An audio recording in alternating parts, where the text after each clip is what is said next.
Bright Suns, everybody. Hello, everyone. Bright Suns. Bright Suns, Texas Family Camping. Going to be driving and listening. Be safe. Be How's safe. everybody? Yeah, be safe on the Yeah. road. So everybody be safe. Anybody traveling, today or tomorrow, be Mhm. especially safe and vigilant out there on the roads. It's a very groggy, kind of dreary day here. It's been very overcast and rainy and cold, and just makes you want to stay inside and It's here too. get underneath the blanket and watch some good TV or pop some popcorn and watch a Yeah. good movie or take a nap. It really does. I don't know. I don't know what your plans are for this New Year's Eve, but we wish everybody a wonderful New Year's Eve. Be Yeah. safe and have a great celebration. And if you're gonna do what I'm gonna do, I'm probably gonna stay in. I'm gonna do a little cooking because Mm. the family is coming on Saturday, so I'm gonna be doing a little cooking and probably just still enjoying my Christmas trees, which I haven't taken down and I probably will not take down for a couple of Mm. weeks because I love them so much. But we're gonna just stay in and really have just enjoy the evening tonight. So whatever Nice. you're doing, be safe and have a wonderful New Year's Eve. Yeah, definitely. So yeah, we had so much fun last week talking about. We So did last week's episode was chapter 13, the Jedi, the Jedi, where where we got to meet a live action Ahsoka for the first time and learn which that. was completely awesome. Oh my Yeah, gosh, it was amazing. man, I love Rosario Dawson in the role. Again, kudos to her. Ahsoka is one of my favorite characters in the Star Wars universe, and that's older or newer. She's Yeah, just one of I my was favorite originally in characters. the camp of hoping that Ashley Eckstein would get a shot, but Rosario Dawson did her absolute best to She do the did. character right, and I knew that there was no way Dave Filoni would have would have given the reins to Rosario Dawson had he not trusted Right. her ability to be able to portray the character as we've seen in animation up to this point. Exactly. Hey, Tina. Good to Hey, see you. Tina, Bright welcome in. suns. Bright sun. Bright Not so Suns. bright suns today from Texas, but bright Yep. suns. And here, guys, I'm going to show this again. This is my Ahsoka Tano lounge file bag that William got me for Christmas, and I absolutely love it. It's beautiful. It's that typical high quality lounge fly that Yeah. we're accustomed to, and I love the colors on this. I love the detail. The pull tag, the zipper pull has her lightsaber there, which is Yeah. really cool. Has a lightsaber on it, and of course her tendrils and her face, her tattoo on her face, and so yeah, I absolutely love this. William knows how much I love it. It has really cool colors, has a lot of that beautiful loungefly tagging and Mm-hmm. the detail, the zipper, the gray around the zipper there. Just a really beautiful bag, and it has a gorgeous Star Wars lining as well, Yeah. as most of the lounge flies do. They are so detailed, and yes, they're kind of expensive, but they are really pretty. So I wanted to show you that. Yeah. I think we ought to jump right into this episode because Yeah. So the flies short fast, time, the run time on this episode is only about 34 minutes long. which is Just surprising. Yeah, very surprising. There's a ton. I mean, this episode is Yeah. chock full of action. Yeah. This is chapter 14. This is season 2, chapter 14. It's entitled "The Tragedy," Mm-hmm. and it's directed by Robert Rodriguez. It aired. Hey, welcome in, Love Pugs. Thanks for being here. We love bugs. It aired on December 4th. So that's the one we're talking about today. We got a little bit behind, guys. We're catching up on our episodes. Hey, love pugs. Yeah. Thanks for being here. But because we took the week off for Disney, and then we took a week off for Christmas, so we're just going to And continue Thanksgiving on. too.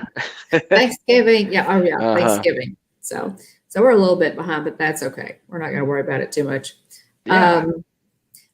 There is so much in this episode, William, and I know that you have a ton of notes, and I've watched this episode 4 times. Mm. So just to try and absorb everything. So why don't you kind of jump into it and And So yeah, the Razor Crest is flying to Tython. Mando's tasked with taking Grogu to the Jedi Temple there and placing Grogu on the Seeing Stone at the top of the mountain, so Grogu can choose his own path.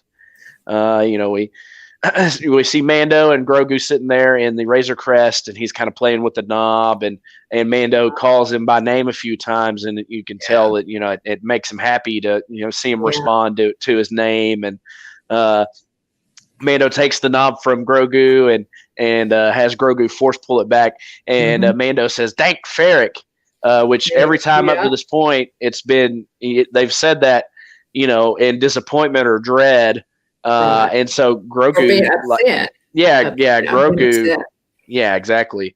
Grogu thinks he did something wrong, but Mando tells him no, he did good, and so he was excited to see him do it again. And I loved this quote. Mando says, "You're very special, kid. We're going to find the place you belong, and they're going to take real good care of you."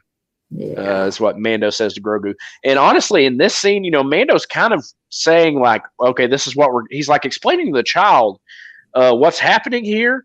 We're going to take you to Tython and help you find your Jedi, and you got to go with the Jedi. I can't train you. You're too powerful. He says, don't you want to learn more of that Jedi stuff? And and I think it's not only Mando telling the child, hey, this is the plan. I think this is Mando also reassuring himself that sending Grogu with the Jedi is the right thing. And that's what, Mando just wants the best thing for Grogu. That's what he's wanted ever since he first laid eyes on him. Hey, Mike. And it's very much like a parent,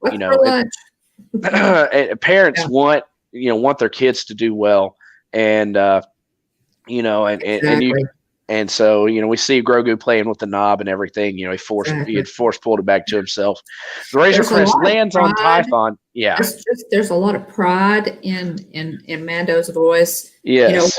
When Grogu, takes the knob, via the force. And I think that's, that's a real credit to Pedro Pascal. To interject, we don't see, with the exception of very rare times. We saw it one time in season 1, and then not this episode, but the next episode and the following episode. We don't see his face, and so it is so hard. It's a challenge to express that type of emotion, and us not be able to see his face. But he does it. He does it, and he does an incredible job. His voice acting is fantastic. So many times he expresses the pride of a father. And let us not forget that when the armorer gave him this charge and said, you have to take this child back to his people and find these Jedi, she said, you are now a clan of 2. Yeah. Now that means something to them. That means something. Yeah. That means something. So they are a clan of 2, and Mando takes it very seriously, and the relationship between them, especially this season, has just deepened. So we see that attachment and that really fatherly pride, in what the child is able to do, what he can do. Yeah, absolutely.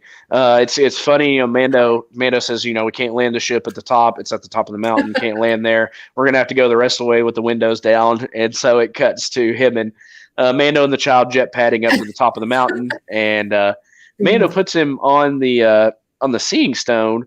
And they're not really sure. Like Grogu doesn't seem to know what to do. Mando doesn't know what to do. So he just kind of puts him on this rock. And they're kind of looking around. Grogu's distracted. There's a little bug that flies by. And then okay, now what? Mando flips down his little radar thing and can't see any sort of control or mechanisms or anything. So and then all of a sudden we see an iconic Star Wars vehicle. Boom. Fly right over Tython. We know immediately. I was like, oh man, we know immediately who this is. It's the Slave One. It's Boba Fett's ship. Yep. That thing flies right over Tython and heads in for a landing. Yeah. And we know things are about to pick up in a hurry. Mando goes to check that out. The child puts his hand on the stone as Mando, goes to check things out.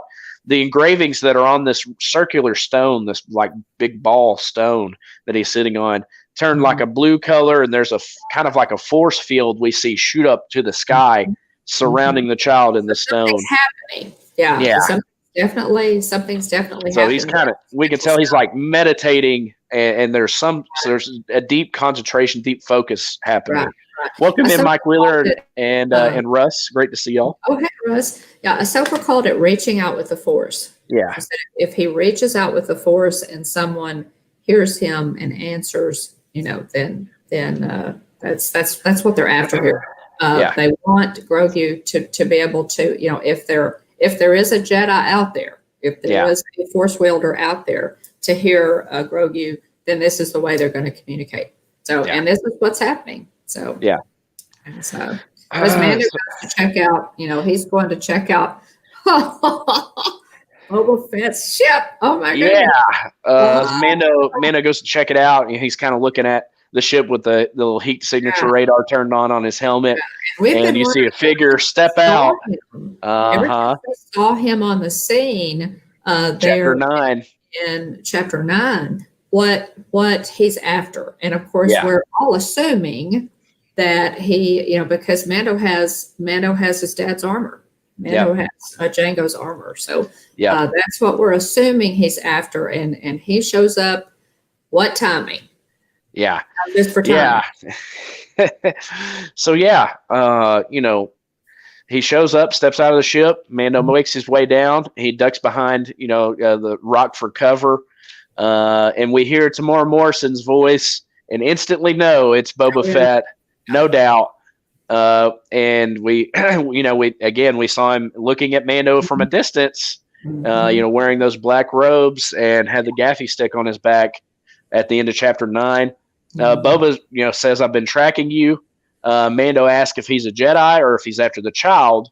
Right. And we see Boba's face is all covered in scars, likely the acid juices from where he falls in the Sarlacc pit from Return of the Jedi. That's the last time we'd seen, other than Chapter 9, of course. Right. That's, the Mandalorian has essentially resurrected Boba Fett in terms of Star Wars canon. Yes. And to the delight of so many fans. Yeah, and I think they've done a really good job of bringing him back. And this episode, he really wows us. Oh my goodness, he is a one-man wrecking crew. He is. Boba says, "I'm here for the armor," and Mando says, "Well, you're not taking mine." He said, "Not that armor." And he said, "The armor you got from Cobb Vanth on Tatooine." And Boba says, "It belongs to me." But Mando says, "Are you Mandalorian?" Boba says, "No, I'm just a simple man making my way through the galaxy like my father before me," which we know is Jango Fett. Yeah. And Boba asked if Mando asked if Boba swore the creed. Mando says, "I give my allegiance to no one." And Mando counters with, "Well, the Mandalorian, Beskar belongs to the Mandalorians. It was taken from him in the Purge." And Boba says, "That armor belonged to my father, and now it's mine." Mm-hmm. And so they're having this exchange. Mando threatens to drop Boba where he stands. Right. What's stopping me from doing that? Boba says, "I've got a sharpshooter on the ridge with their scope ready to fire." And he's like, "I've got Mando says, "I've got Beskar on." And he says, "I'm not targeting you. I'm targeting your little friend." To which all of a sudden we find out not only is Boba Fett back alive, but Fennec Shand. Yeah. Yes.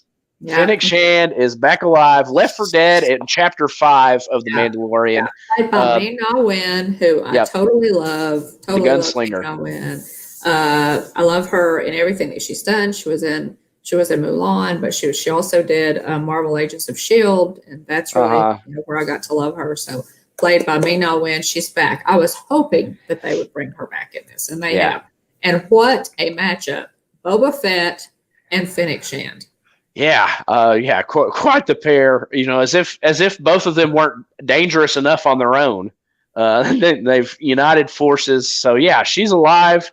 And I asked. People said, "Oh, that's Moff Gideon," and I said, I thought it was Moff Gideon. I said, "But is it? Do we know?" Right. We saw a cape and boots, and that's all we knew. And I thought it could be someone else, and sure enough, it was. Oh, yeah. Mando readies the whistling birds. He's looking to get himself out of that jam. He thinks he can take both of them down. And I think it's really interesting that Boba is the voice of reason here. he's let's all just put down our weapons, have a chat. No need for bloodshed.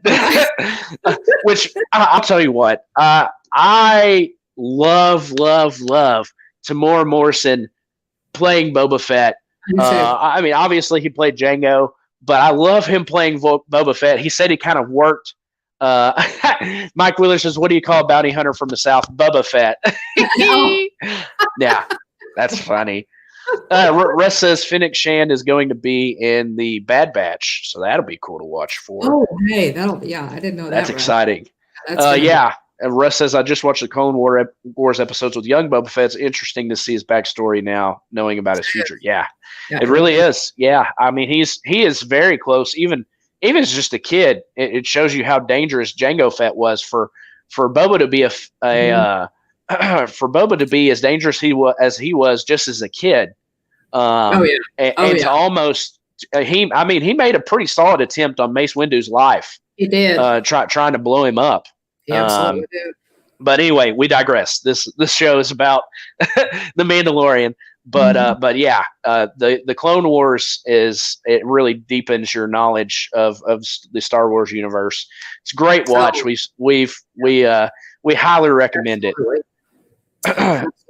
Russ, have you finished watching the Clone Wars? I know Russ has started the Clone Wars and was watching. So yeah. I know Texas Family Camping. If you're still listening, I think you've watched the Clone Wars. I think they have too. The Clone Wars too. But anybody who loves Star Wars and The Mandalorian who hasn't watched the Clone Wars, there is a huge gap in your knowledge and so much backstory of Mandalore. And they fill in the blanks. Yeah, they fill in a lot of blanks masterfully, I might add. So yes. Boba kind of talks down the situation. Boba tells Fennec to stand down. Mando puts down his jetpack. Boba puts down his rifle. Mando holsters his blaster. Everybody kind of, all right, let's chill out here. Yeah. And we find out Boba, Fennec says, you look like you've seen a ghost. And it turns out Boba was the one that rescued Fennec. They share a similar story.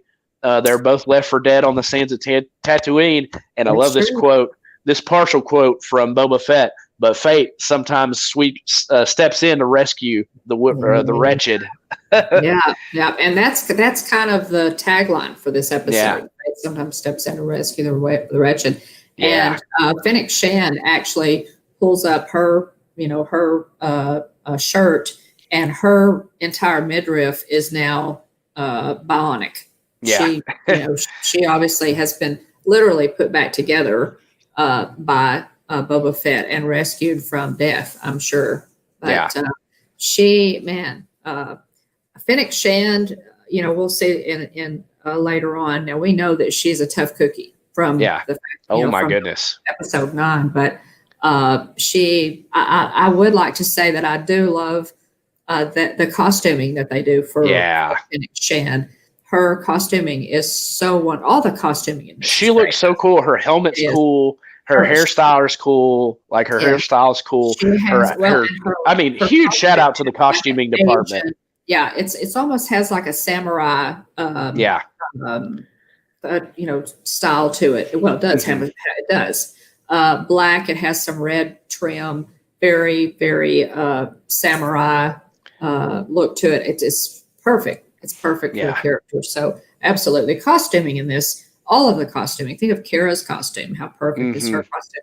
Mando's armor. The costuming in this is as good as the music and the other elements. They just have a fantastic team. Nobody's a slouch. Yeah, no, not at all. Yeah. Boba says the armor was given to Jango by the Mandalorians. And here's the wager. He guarantees Mando and the child's safety in exchange for his armor.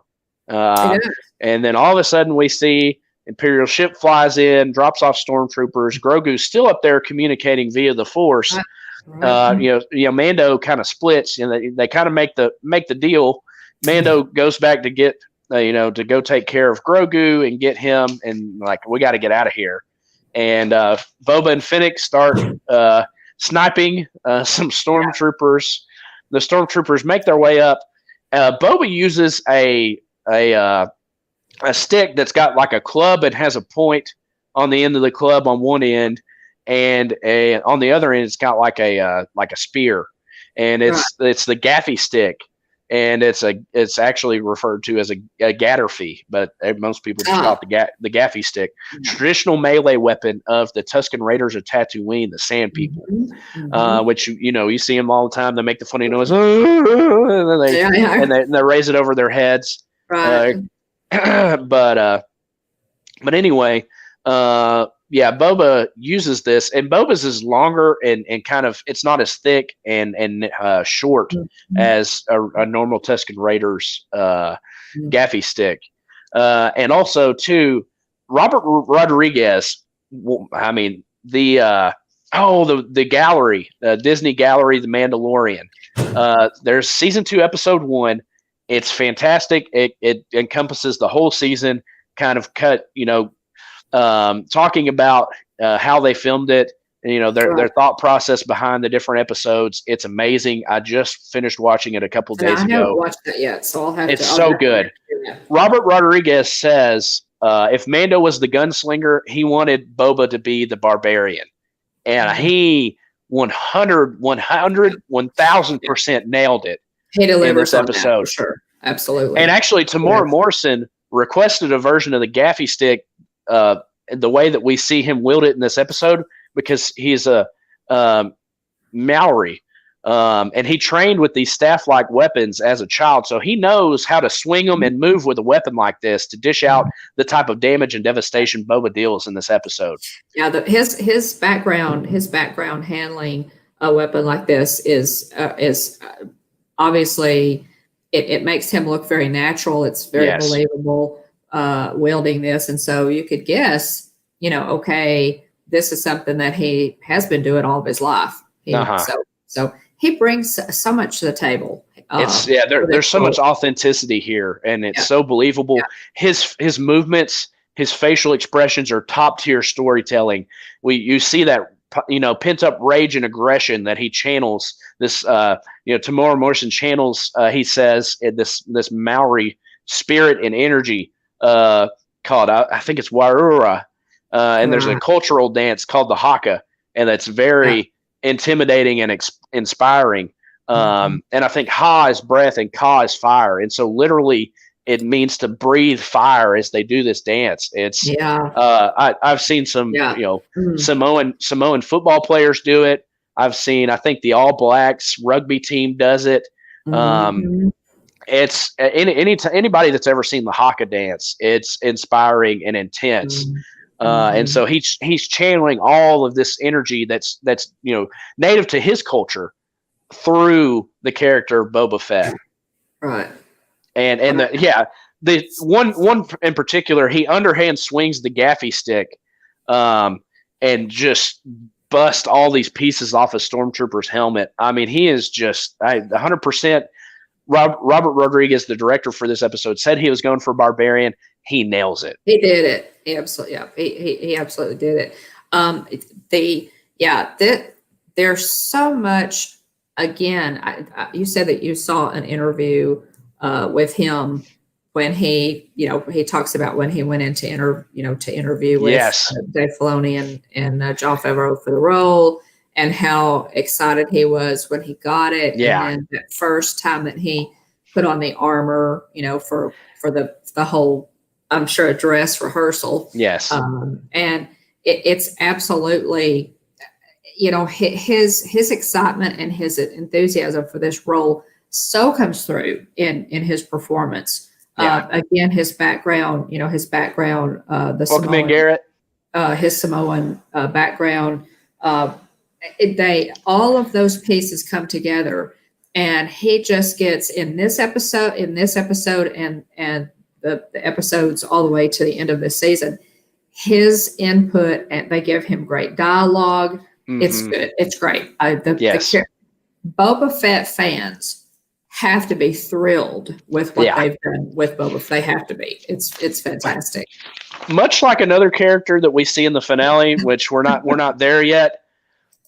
Robert Rodriguez's single intent for this episode was to not only display, that Boba's very much a barbarian and ruthless, but also his central message he wanted to convey is Boba is back.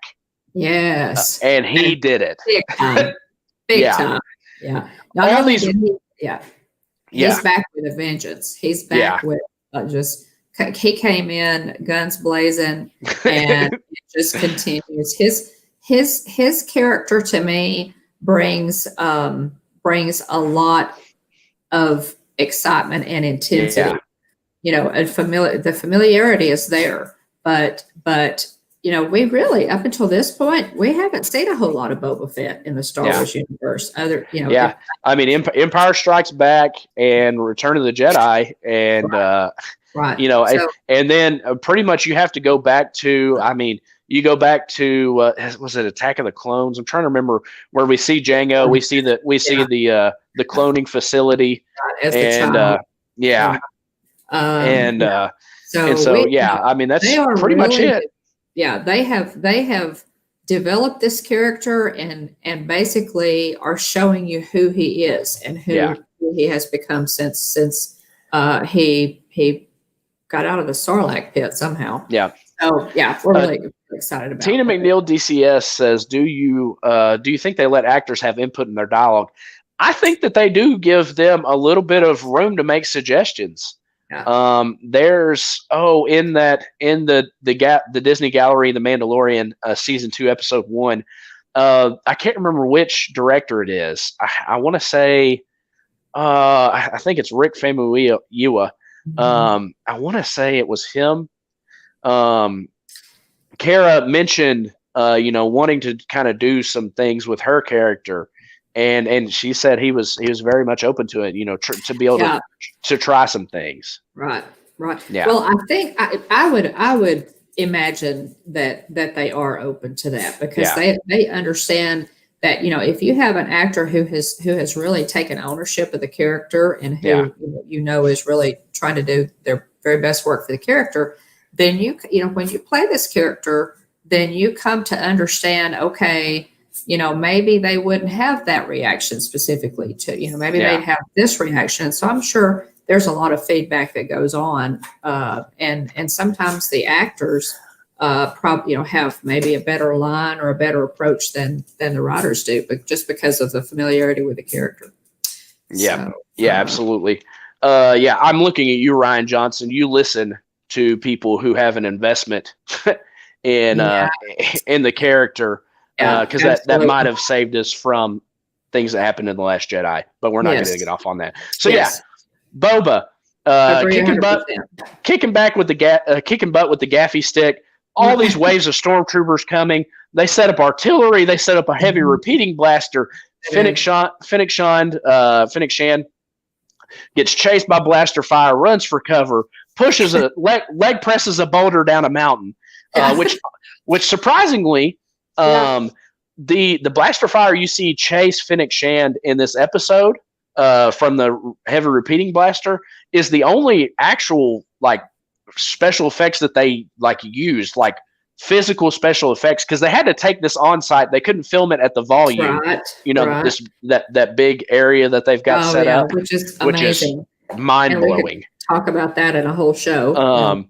But anyway, they actually had to go on site to shoot this. They had tons of fire extinguishers, had the fire department. They were already, and they said, this was where those, explosive charges were set was far enough away from anything combustible. They weren't too worried, but they were more than prepared to put out anything that might pop up. So anyway, all the other explosions and stuff you see in this episode are all, special effects. Mm-hmm. They're not that physical explosions. But anyway, so she pushes the big boulder down the mountain, steamrolls a bunch of stormtroopers and the heavy repeating blaster.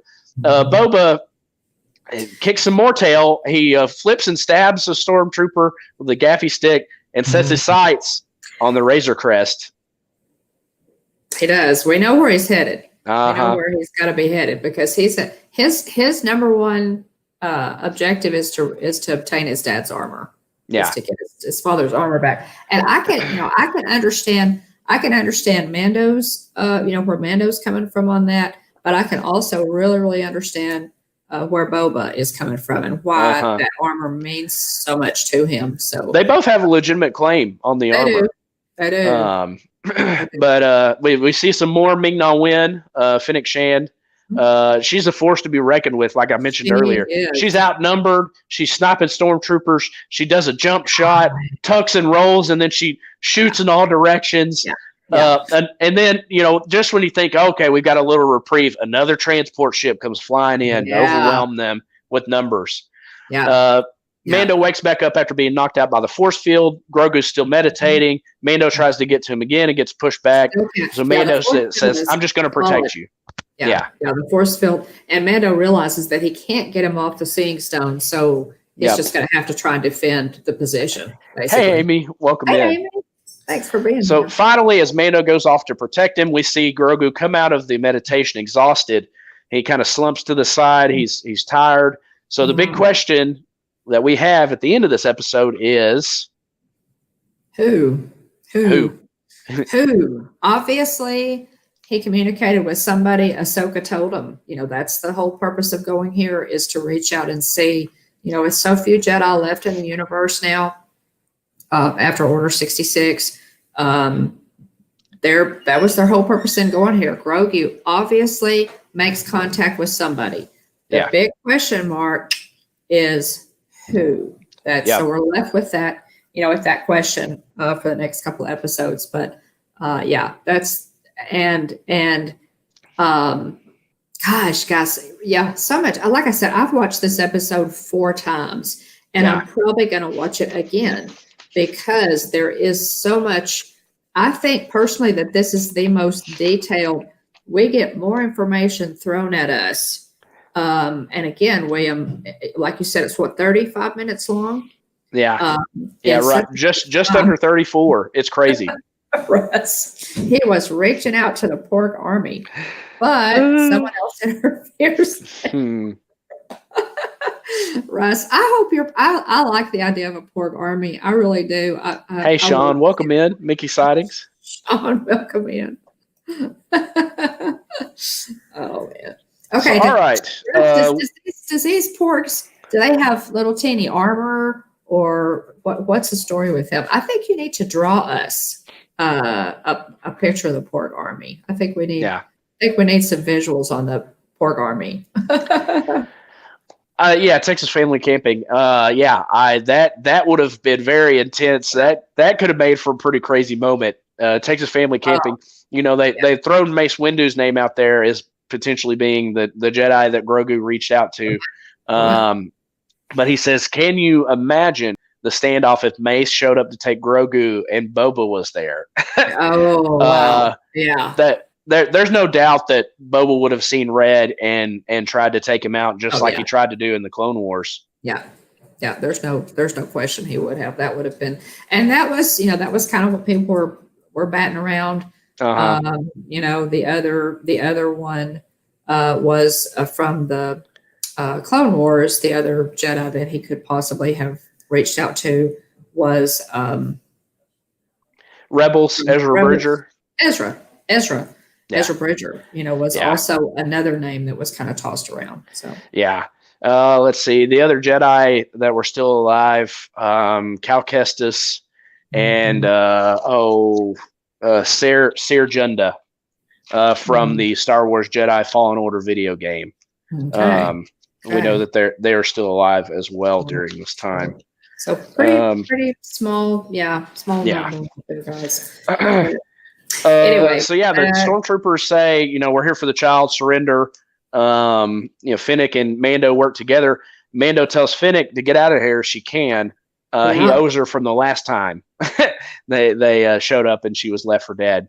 Mando uses the whistling birds. They're just being overwhelmed. There are too many, too many stormtroopers. Mando's taking some fire. Also, he's kind of body shielding Finnick from taking this blaster fire a little bit, whether it be intentionally or unintentionally. Then all of a sudden, we see a detonator go off. We see Boba Fett back in his suit, and he goes straight to work. He's got his blaster and the jetpack on over. He's got all his armor on over his robe, so it looks a little bit bulky. I know a lot of people were making jokes about saying dad bod Boba, but I just think it looked a little bit awkward with the robes over the or the armor over the robes. But okay. Russ says Vinny also thought it could be Ben Solo that he connected with. I think Ben Solo is probably a little bit young. At this time to have been the person he connected with, but you never know. Well, actually, we do find out who he connected with, but we'll save that for two episodes from now. So yeah, just oh my goodness, this scene of Boba being back in his armor is just nuts. It is. He takes out so many stormtroopers. They actually retreat. It's a numbers game. Wow. Finnick, Sean, and Mando are backed into a corner because there's so many stormtroopers, and they end up retreating. Yeah, he backhands. Nuts. When you see the stormtroopers retreat, you think, oh, hey, they're running, which is just a testament to really how tough these guys are. And you think, oh, okay, we're good here. We got this thing, and then I don't. Oh yeah, it's nuts. Yeah, I mean the sequence. The sequence of Boba. Yeah, nobody puts Boba in a corner. Oh yeah, the sequence: backhand, shoot, turn right, shoots 4 of them, shoots the blasting repeater box and it explodes. Turns left, shoots 2 wrist rocket, punches 2 more, puts 1 in a headlock, wrist blasters him off into the distance. Crazy, More of them run up, and he's got rockets that shoot from his knee. Mm-hmm. and they shoot, and it's at that moment they're like, okay, all right, well, I think we're going to call it a day here. Right. And so yeah, they it's like, okay, we're dealing with a guy who has knee rockets. I think we should probably call it a day. Let's go ahead and pack it up. I'm done. I don't know about you guys, but I'm out. I'm done. Yeah. Just straight up killing machine. Boba was awesome. Yeah, is I don't know that this it may tell in the series that talks about the filming of these, but golly, guys, the fight scenes in the whole show have been fantastic, but these again, I have watched it several times to try and just absorb it all and to watch all of the neat choreography and what's happening, because it happens so fast that it's a lot to take in, but man, it is. And we hear and I didn't catch this because we hear it again later on. I rewatched this episode down after having watched the finale and the post. Remember, if you watch the finale, make sure to watch after the credits. There's a little teaser scene at the end, and we hear the same musical theme for Boba that we hear then. So anyway, it's very good. Dun dun dun dun dun dun dun dun dun dun. Oh, it's so cool. So yeah, the transport ships are like, all right, we've had enough of these Mandalorians and Finnick Shan. Let's get out of here. But Boba is not done with them, and flips down the old little antenna radar targeting system, fires that shot out of his jetpack, and hits. So both of these ships are flying. And one's a little bit higher than the other, but they're flying next to each other. He hits the top ship, and it falls into the lower ship, and then explodes. Yeah. And it's this awesome over-the-shoulder just explosion you see blow up next to Boba Fett. Awesome. So cool. Yeah. It is. Oh wow. Yeah, it's Yeah. crazy. It's And it's crazy. so funny because Mando says, "Nice shot," and he says, Boba says, "I was aiming for the other one," Right, right. which actually, yeah. Oh my goodness. Hey, welcome in REV Adventure. Thanks for being here. And also, hey, Francisco. Thank you for being here.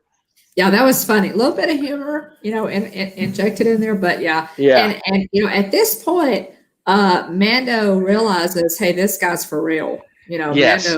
Mando, Boba has definitely earned his respect, and he's helping him. Yep. They are helping him, and so he's got to be grateful, for them being there. What he thought was going to be trouble, they're helping him. So yeah. was aiming for the other one. So yeah, actually, go back and rewatch that scene again. Just that small clip. I'm pretty sure Boba was actually aiming for the other one. Because I went back and watched it. I was like, okay, that's really funny. But let me go back and watch it. I'm pretty sure Boba was aiming for the lower one. So maybe Boba has a little bit of rust. It's been a while since he fired a jetpack rocket.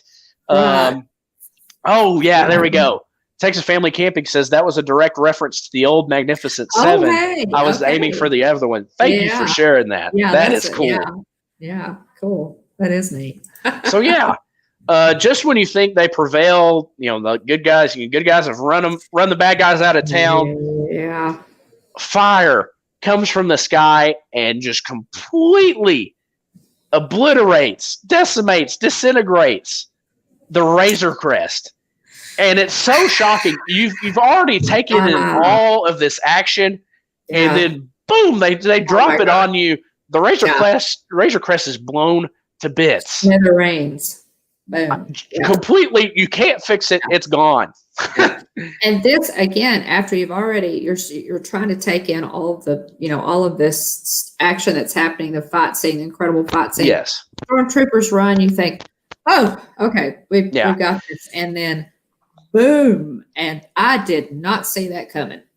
Anybody that says they saw that coming is lying. Yeah. I mean, it's shocking because you're like, man, like Mando's on Typhon. You don't have like, what are your options to get off this planet now? There's one ship. So anyway, the Razor Crest is blown to bits. And so Boba needs to go. Fennec says, "You better get to your ship," basically, and he jetpacks off.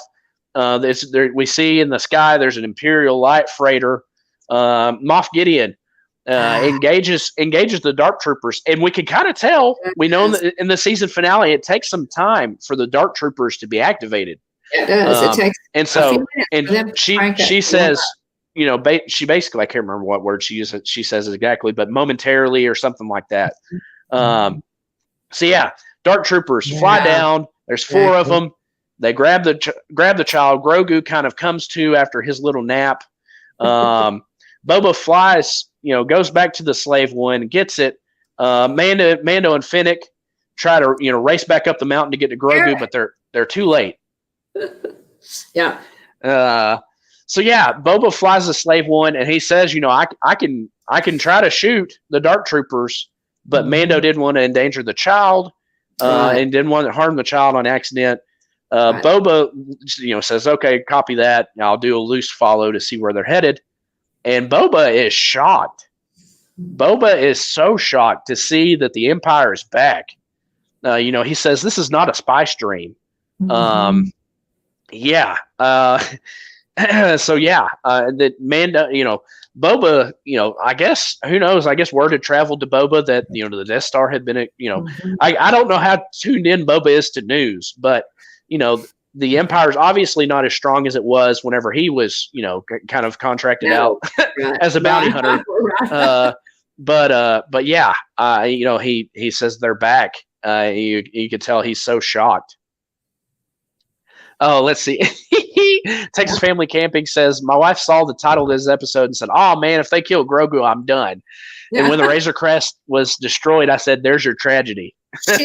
she's not the only one that has that I heard all kinds of fans said, yeah, that Yeah. they would never do that. But yeah, a lot of people said if they kill Grogu, I'm out of here. I'm done. Yeah. Yeah. And So Russ, they did remind me of the Cylons. They reminded me more what I initially thought of. We're talking about the Dark Troopers. okay. Is Terminators. Yeah. They reminded me of Terminators is what I thought of first. The Cylons from the Lauren Green series. Oh, help me out, Russ. I'm not remembering it, and I should. But yeah, Battlestar Galactica. It's Okay. Battlestar Galactica. From what's it? 1970s, 80s series, which you can watch again. But the Cylons were, kind of the enemy in that. But they were, my first thought was Terminators. Yeah. Yikes. Yeah.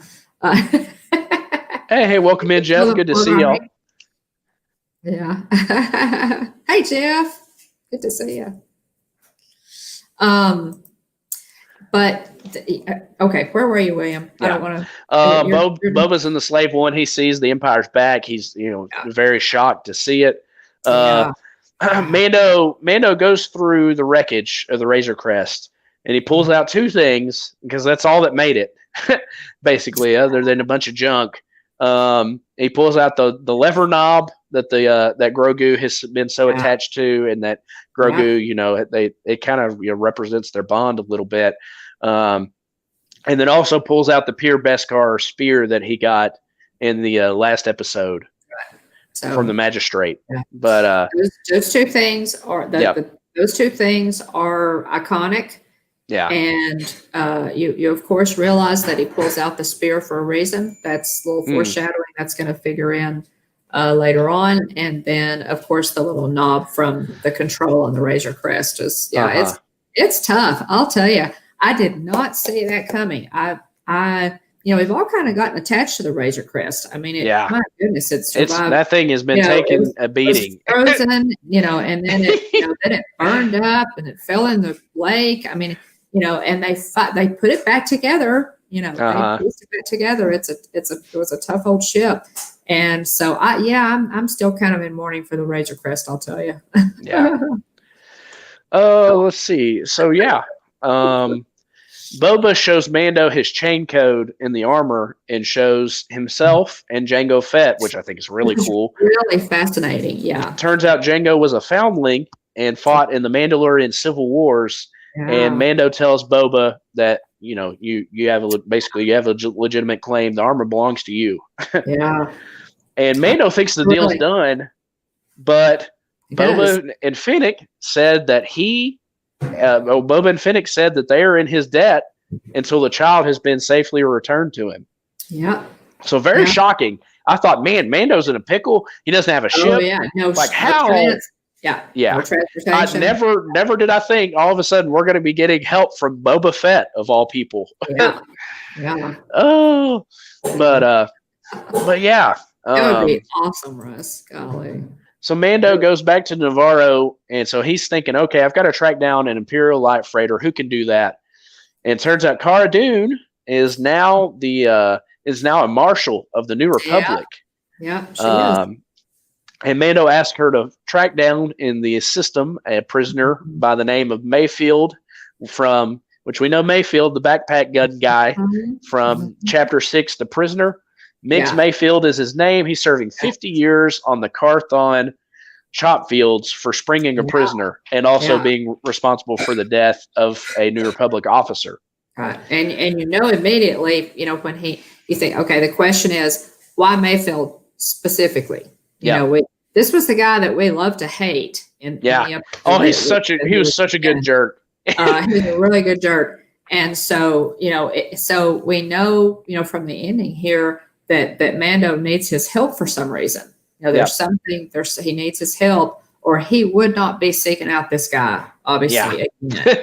And so he asks, Kara says, well, I'm bound by the shield, the badge. And so there's only so much I can do, to stay within the boundaries of the law here, but I will help you. So Yeah. So Mayfeld is going to come back into it, and Yep. yeah. So more introductions of characters that have been in prior shows coming back in. Mayfeld again. All of the characters that are there any small characters in this show? All of the characters that they introduced are so some of them are very endearing, like the little frog lady. But all of them are so interesting, and they do. Mayfield was just in that one episode, but they did develop his character. You learn about his priorities, his life, kind of some of his backstory with Mando. The next episode is very good. Yeah, Mayfield. I'm looking forward to talking to next week. I've loved talking about the past 2 weeks with between Ahsoka and Boba. Oh yeah, but the way that they flesh out Mayfield's character in the next episode is just fantastic. Great storytelling. Yeah, it really is, and great dialogue. It's fantastic. Next week is going to be. I love Nick. I'm going to have a lot to say about next week's episode. Yeah.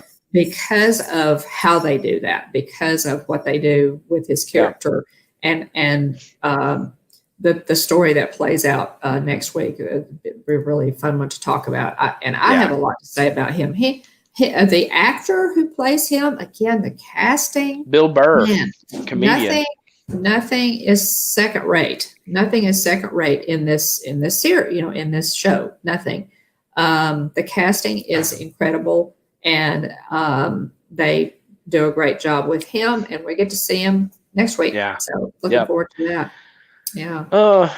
Let's see. Yeah. 100%. Yeah. Tina, he completely redeems himself in the next episode for everything. 1,000% agree.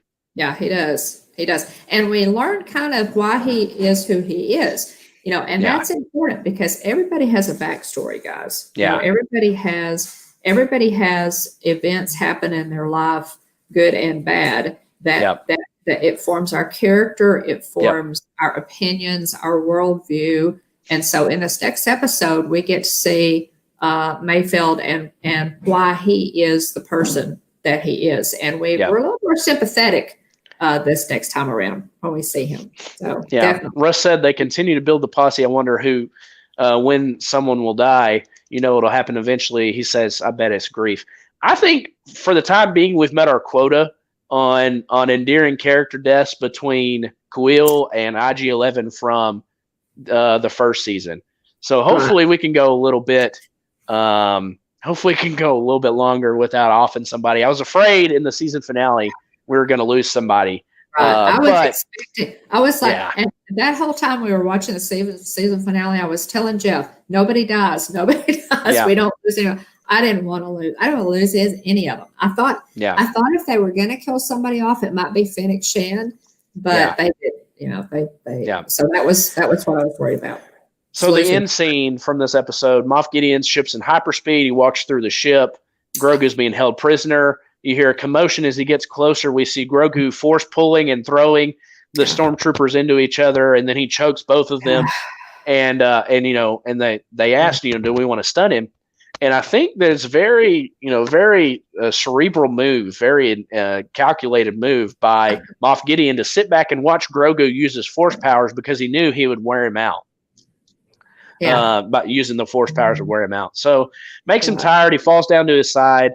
Moff Gideon knows it makes him sleepy, and so he toys with him with the Darksaber, and Grogu wants to force pull it, but he's so exhausted, and Gideon says, you're not ready yet to play with such things. And he's young, he's still young, he's still a baby, and he hasn't really, Ahsoka says, that he has hidden his powers in order to survive. He's hidden who he was in order to survive. And so he is not, he hasn't flexed those muscles, fully like he does here.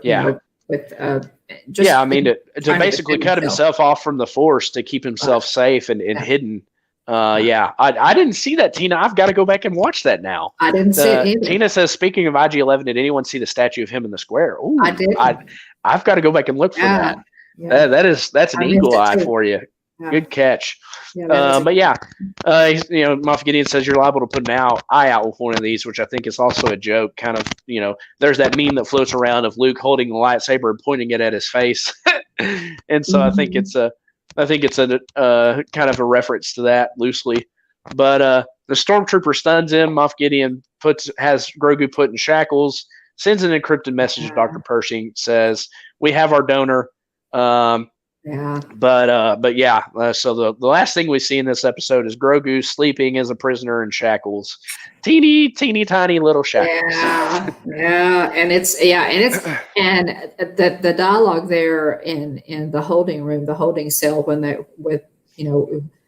child doesn't say anything, but Ku obviously gets low of Ku's and what have you. Yeah. But the things that Moff Gideon says make us hate him even more. Yeah. It's like, he's such a vile villain. He's so incredibly talented at making us not like him. He is. I don't know whether or not this is true, but apparently I've heard and I've seen the kind of a meme float around that he's well aware that his daughters call it the Baby Yoda show, and he says I'm not it's like I'm used to not being the star of a show, but whenever he took him prisoner, I think in this episode they said they called him and said, "Please, Daddy, don't hurt him," and he said he's like I'll crush him. So if he could play a villain to his own children. He can obviously has more than enough ability to play one on screen. Oh man! But yeah, I wanted to mention a few notes here at the end. This episode screams Boba is back. Robert Rodriguez nailed it. There's a really cute video you can find of Robert Rodriguez playing his guitar, which apparently he brings his guitar on set and plays it. Cool. But he plays his guitar, and the little baby Yoda is just kind of there bobbing his head like he's jamming out with him. It's really cute. You see a small snippet of it in the Disney Gallery Star Wars The Mandalorian Season 2, Episode 1.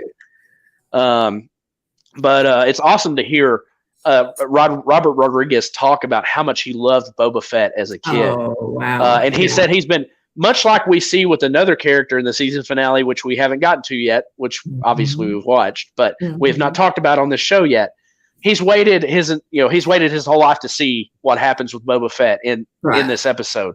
So for him to be such a huge fan of this character and get to direct the episode and make him look awesome, it's so good. So I'll definitely have to watch that. I haven't watched it yet. Yeah, Mom mentioned earlier in the episode that Tamara Morrison said it was like a kid putting on a Superman costume, and the costume design lady said it instantly changed his posture after he put on the Boba Fett armor, and also the other thing said Robert Rodriguez said I didn't want to take this episode for granted. He said I wanted to pretend like this is the only time we'll ever see Boba again, and so that's why he put so much attention to detail in this, even down to where the way that Boba holds his blaster, trying to make sure that was accurate. And to top it all off, you could tell how much Robert Rodriguez was dedicated to making this episode fantastic. He had the idea for Boba being back, and he was at his house, and he had an idea of what it wanted to look like. He used his sons and put them in Halloween costumes. They have a Boba and a Stormtrooper Halloween costume. Oh, wow. And he filmed it. There's some footage in this show. and again, this is Disney Gallery, the Star Wars The Mandalorian. This is Season 2, Episode 1 that I'm referring to. I think it's close to an hour and a half-ish long. It's very good. So a lot longer than this episode. But yeah, he films what he wants it to look like. And so he's got little fake explosions, and he holds up action figures and has them falling over. And so it's fantastic. That's great. And if you don't love Jon Favreau and Dave Filoni enough, Robert Rodriguez shows this footage to them, and I think Dave or John says, "Hey, wait a second, was that an action figure?" And he says, yes. And he says, do you realize you just made the coolest cinematic ever? And so Robert Rodriguez realized at that moment, he said, these are my people. These are my people. That's a direct quote. So as if you couldn't already love Jon Favreau and Dave Filoni enough for what they've done with The Mandalorian. Just this peeling back of the curtain and hearing them talk about the show. So much dedication and time and love and effort has been put into the show. And we are so thankful for it. It is in good hands. Yes. The Star Wars fans, are rejoicing. And especially, if you've gone on ahead, most people have seen all the way through to the season finale for season 2. It's in good hands. These guys get it. These guys understand. We have an amazing cast. We have amazing talent. Like I said, all the way from musical score to costuming. And so this is only going to get better, guys. This is our dream. Jeff, did you notice Dave Filoni's Pittsburgh Penguins hat? Yeah, I did. I noticed it. I did notice it, Jeff. I did. I knew you'd like that. Our speculation, we're wondering, here in the notes Mom put here, is Jon Favreau going to introduce all of these different characters with the spinoff shows and then bring them back together like they did with the Avengers? In that case, we'll see all the characters again, including Grogu. And I think obviously we will. I mean, I think we will, and I think Jon Favreau is just the person to do this for us because again, he was so involved he was behind the camera and in front of the camera in Iron Man MCU, and so I think that's kind of where this is headed, and I love that idea. We'll see. I'm pumped for it. I'm here for it as long as they keep pumping out great content. Keep it coming. Keep it coming. Absolutely. That's what I've said. A lot of people, and I realize, we kind of have our opinions, and Star Wars fans are extremely opinionated, obviously. But people are saying, "Oh, what if they do this wrong? What if they do that wrong?" Yeah, I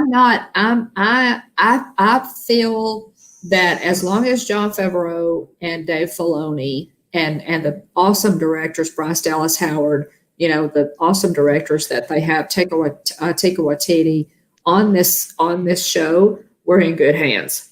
And as long as that's the team, bring it on. Just keep them coming. I will watch every minute.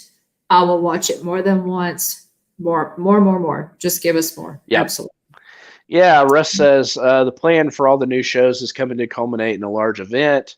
Texas Family Camping says they said the Ahsoka and Rangers of the New Republic will all merge with the Mandalorian. Mm-hmm. Tina says we'll have to wait a year.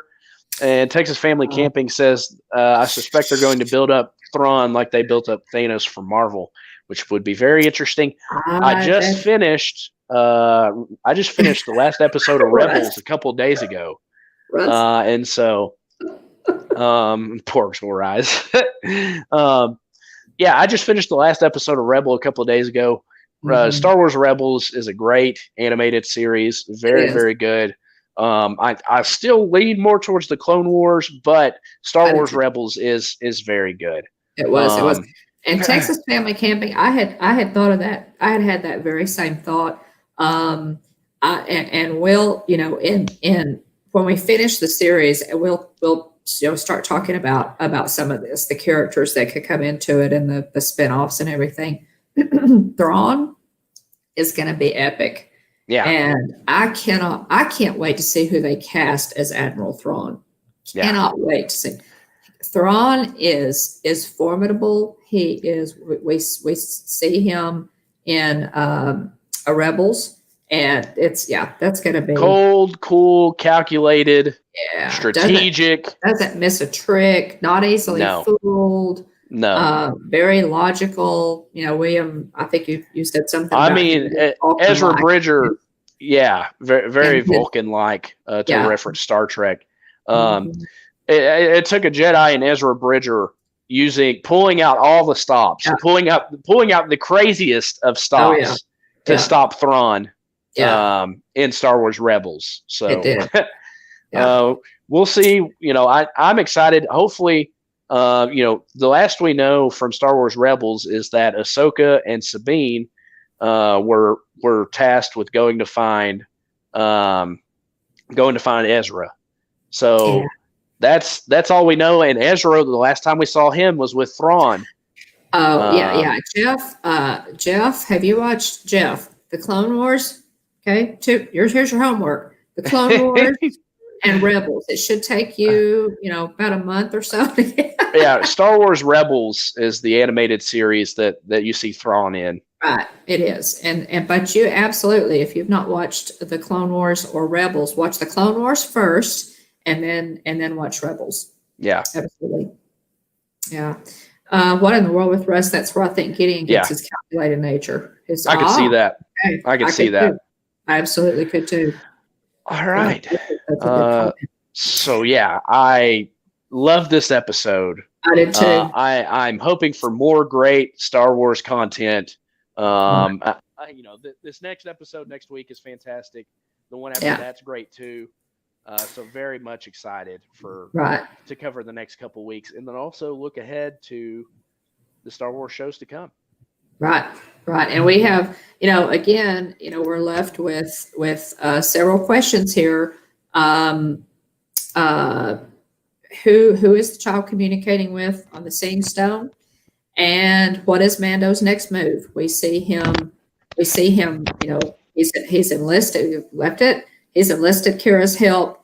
He needs Mayfeld. And so, what is the next move going to be? Yeah. And the big overall question is, who did Grogu communicate with on the Seeing Stone? Happy New Year, everybody. Yeah. Happy New Year, everyone. Happy New Year's Eve. Aloha, Elena. Great to see you. Yeah. Again, be safe, guys. Whatever you're doing tonight, be safe and have a great New Year's Eve. We're going to stay in, I think, and kind of have we're just going to enjoy ourselves and, make some snacks. And what are you doing, William? I'm headed, actually, I'll be on the road a little bit tonight. I'm headed to meet up with Jillian and Wyatt and her mom and uncle and hang out with them tonight. And then I'll be headed your direction on Friday. Right. And we're actually going to have our Christmas / New Year's celebration on Saturday. So family will be here on Saturday. And Happy New Year to you, Texas Family Camping. Oh, Elena. Aloha, Elena. Aloha. Thanks for popping in there. Good to see you. Good to see you, Elena.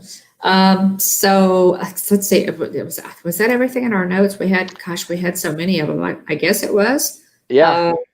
I've got, guys, just a couple of new shorts up on the channel.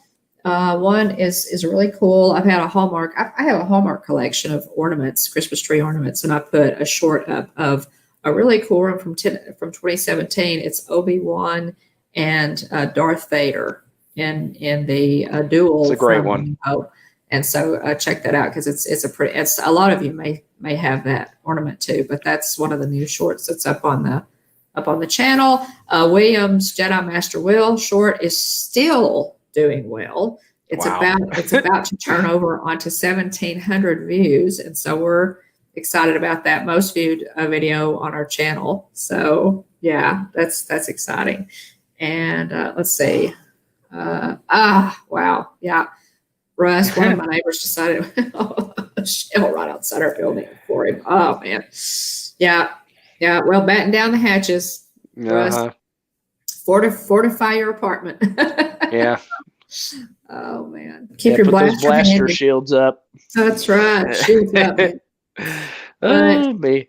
Again, guys, thanks so much for being here. We really appreciate thank you. Your lunch with us. It's been a lot of fun. This episode is crazy. We loved it. Really looking forward to next week and talking about the episode with Mayfeld. These characters are fascinating. This story is fantastic, and so we're gonna delve into it a little bit more. But thanks so much, especially our ghost hosts, moderators, for being here, and we really appreciate Texas Family Camping, Elena, Francisco. Thanks so much for popping in. I know. Big shout out to Aunt Joy and Aunt Susan. Thanks for always watching. Texas Family Camping. Thank you for watching.